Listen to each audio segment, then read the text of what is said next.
Hello again. Welcome to Uncle Geoff's Easy-Peasy English. And today it's adverbs of manner.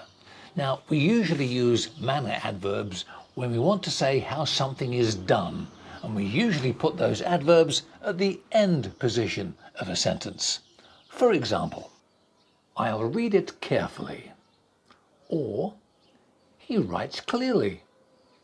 Or, they searched the room quickly and thoroughly. We also usually put manner before time.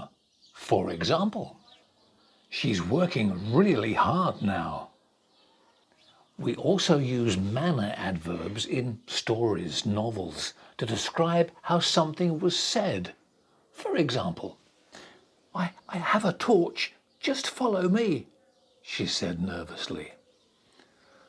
I would follow you to the end of the world, he whispered hoarsely in reply.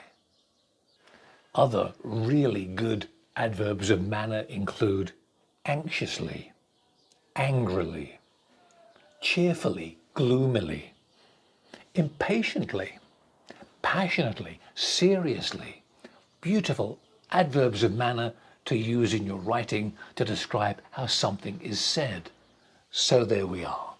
English grammar, adverbs of manner, they are easy peasy. Thank you for watching. We'll see you next time on Uncle Geoff's Easy Peasy English. Bye-bye for now.